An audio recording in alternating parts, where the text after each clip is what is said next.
आज मैं माया पर कुछ प्रश्न लेना चाहता हूँ। जिन्होंने त्रिज्ञान का वीडियो नहीं देखा है वो पहले देख लीजिए, क्योंकि माया क्या है, कैसे जानी जाती है, उसके प्रमाण क्या हैं, ये सब त्रिज्ञान के वीडियो में बताया गया है।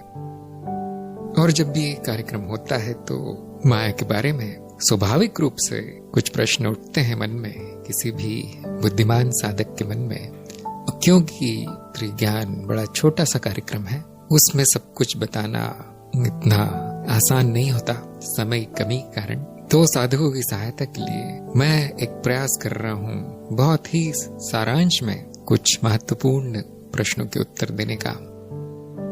माया के बारे में पहला प्रश्न आता है कि कौन सा अनुभव सत्य है और कब और कैसे होगा। क्योंकि त्रिज्ञान में बताया जाता है कि जगत का अनुभव असत्य है, शरीर मिथ्या है, मन में जो भी चल रहा है सब झूठ है, भ्रम है।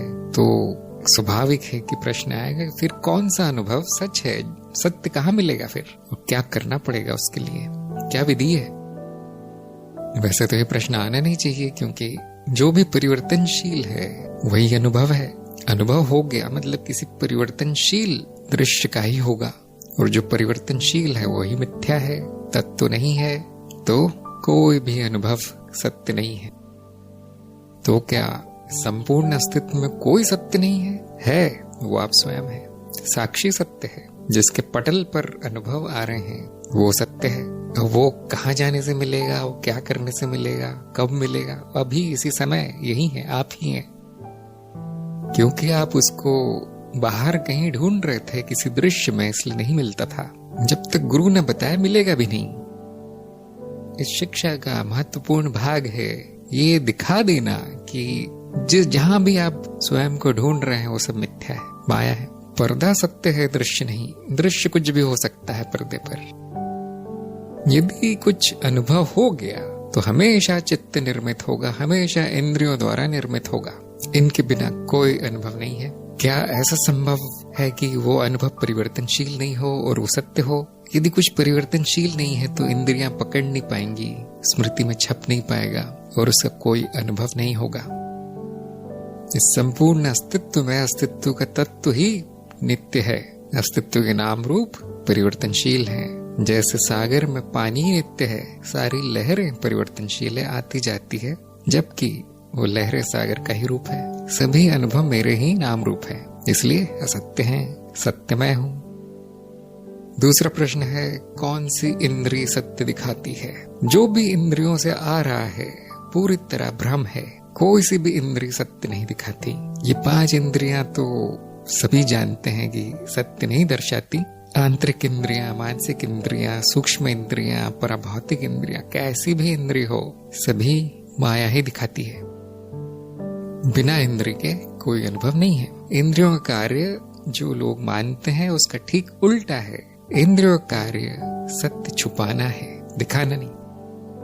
क्योंकि सत्य संपूर्णता है, वो जीव के किसी काम का नहीं है।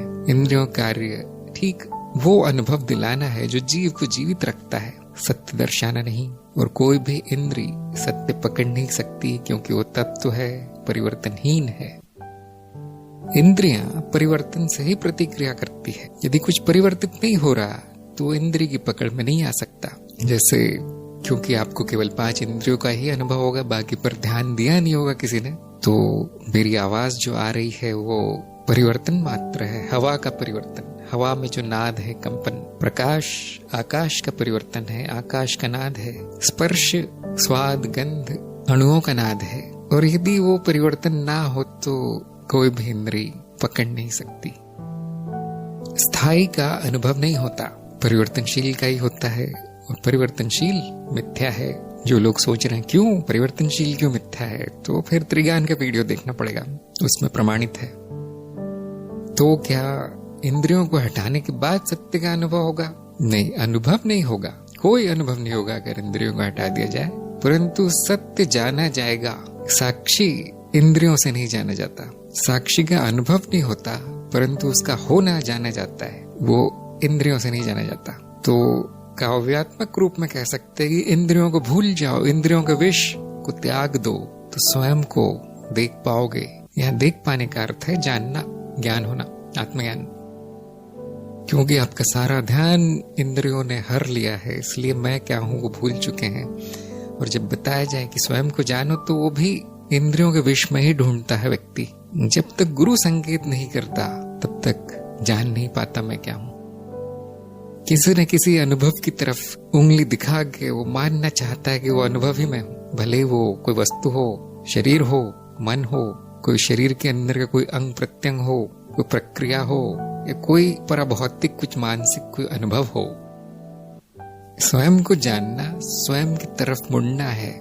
इंद्रियों से मुंह मोड़ लेना स्वयं के दर्शन है। इंद्रियां उपकरण मात्र है, कोई उपकरण सत्य नहीं दिखाता, सत्य छुपाता है उपकरण। जो भी है उसका एक विकृत रूप देखने को मिलता है।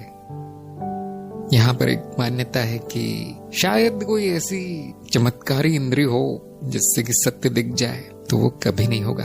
अनुभव केवल परिवर्तन का होता है, वो परिवर्तन मिथ्या है। परिवर्तन भी नहीं है, उसका भ्रम मात्र होता है कि वहां कुछ परिवर्तित हो रहा है।